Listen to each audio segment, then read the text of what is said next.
Good morning. Thank you for inviting me to discuss religious diversity in the United States military. To provide a little context, I served in the United States Navy as a chaplain's assistant and religious program specialist for 18 years. After leaving active duty, I returned to the military, serving in military chapels at home and abroad as an administrator, an educator, and a musician. Let me say that my last contract ended 2 years ago, and there may have been changes that have happened in the last 2 years of which I'm not aware. And if that's the case, let me apologize in advance.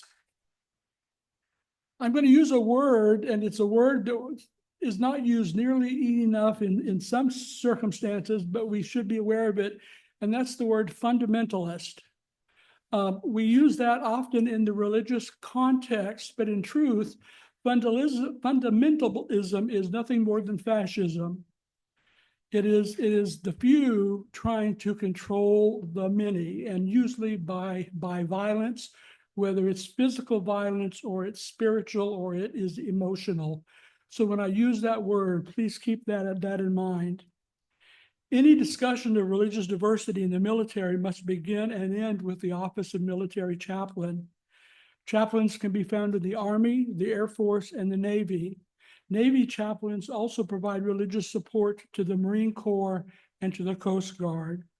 All United States military chaplains are commissioned officers. American military chaplains predate the founding of the Republic. At the behest of General George Washington, the Continental Congress authorized military chaplains to minister to soldiers in 1775. The armed forces have employed clergy ever since. It was not until the early 20th century that the chaplain corps professionalized and became fully integrated into the military's organizational structure. No law specifically stated the acceptable religious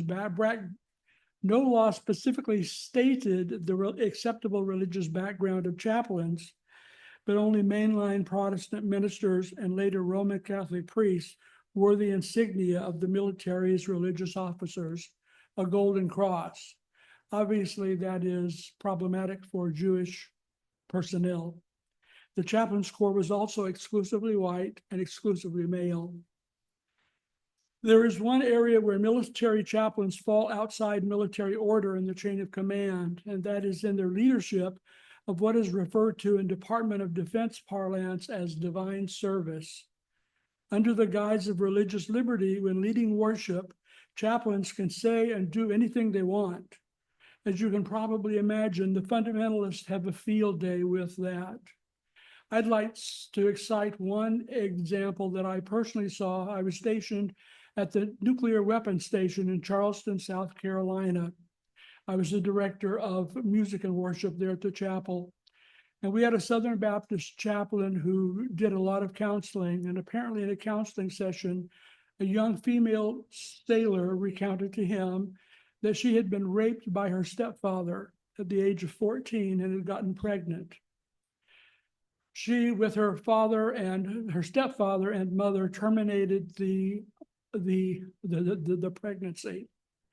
When she shared this with the chaplain, he attacked her as subverting the will of God, that it was God's will that she had been raped and was bearing a child. And then also condemned her for having gotten an abortion and then threw her out of his office. God only knows why, but next Sunday she was in chapel and he proceeded to recount the horror of her life in chapel with 200 people sitting there. That's what religious liberty can beget. For over 2 centuries, the U.S. Armed Forces have continually grappled with the boundaries of American religion. Cognizant of the pragmatic need to support religious diversity, but fearful of too much splintering, the military has shown it can update its policies, albeit sometimes slowly. I cannot overstate the role that right-wing politicians play in impeding this progress. I'll speak about this later, but there are currently no humanists among military chaplains. Several outstandingly qualified persons have actually applied, and it has been politicians who have thwarted that, while the military establishment for chaplains was actually supporting it. It was not until 1994 that the military commissioned its first Muslim chaplain. Hindu and Baptist and Buddhist chaplains followed in 2004 and 2011, respectively. The Department of Defense has gradually recognized more beliefs beyond traditional religion, resulting in a 2017 decision to change the descriptor the military uses to identify a service member's religious preference from faith codes to faith and belief codes. This new table of faith and belief codes lists over 200 denominations and religious groups that include Sikhs, Wiccans, and atheists, so there is some hope. The 5-page inventory earned applause for its wide-ranging inclusivity from some quarters and resistance, rabid resistance from others wary of the acceptance of atheists and humanists.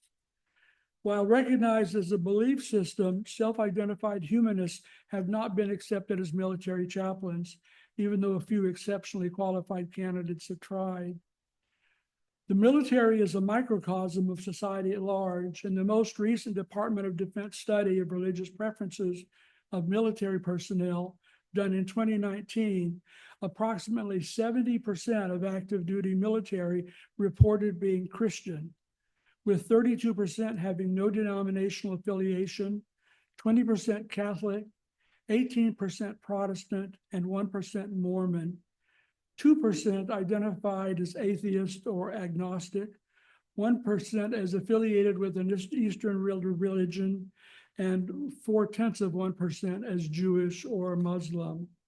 The remainder, 24%, identified themselves as other or unclassified. I should say that according to the Pew Charitable Trust, that number is now in excess of 30%. Not the first to do so, but in 1998, Hillary Clinton referenced the vast right-wing conspiracy. It's amazing how many people derided that. In fact, the conspiracy has been underway since the early 1970s. One explicitly stated and primary goal of the conspiracy was to ensure that U.S. military forces reflect a quote-unquote conservative worldview. Former military personnel hold a disproportionate number of powerful positions in government, commerce, and academia. To that end, the military chaplaincy was targeted specifically as a primary means of making that goal a reality. For generations, U.S. military chaplains were largely mainline Protestant, Lutheran, Presbyterians, Congregationalists, Methodists, Roman Catholics, and others, with a smattering of evangelicals and fundamentalists thrown in for good measure. In response to the Vietnam War and the incipient peace movement, mainline and the often more progressive chaplains abandoned the military. Led by the Southern Baptists, can't get away from those folks, Protestant fundamentalists stepped into the void left by the mainliners. As recently as 2022, in the United States Navy, Southern Baptist chaplains outnumber all other faith traditions combined. In the Air Force, that distinction is held by Latter-day Saints, Mormons, and in the Army, Pentecostals and fundamentalist non-denominationalists, institutionally misogynistic, homophobic, racist, and rabidly opposed to religious diversity. Eventually, the leaders of the conspiracy realized that validly accredited fundamentalist seminaries were unable to graduate enough students to fill the many empty chaplain slots. So an entirely new infrastructure of colleges, seminaries, and ecclesial accreditation agencies were created in response. And I want to just sort of parenthetically comment there.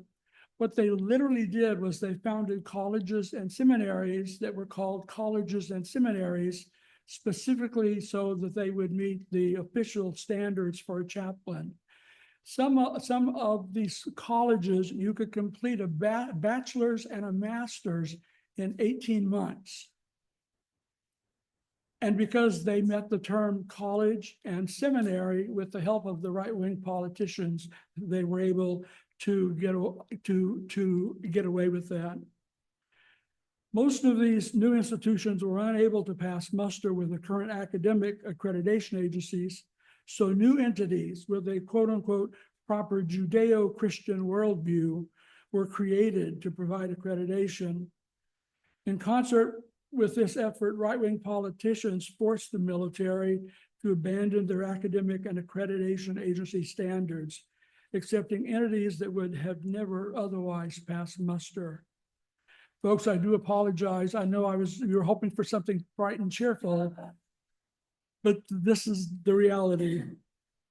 When most people picture a military chaplain, of course, the first image that comes to mind is Father Mulcahy from the long-running TV series MASH, welcoming and open, struggling to do what is good and just in a complex world.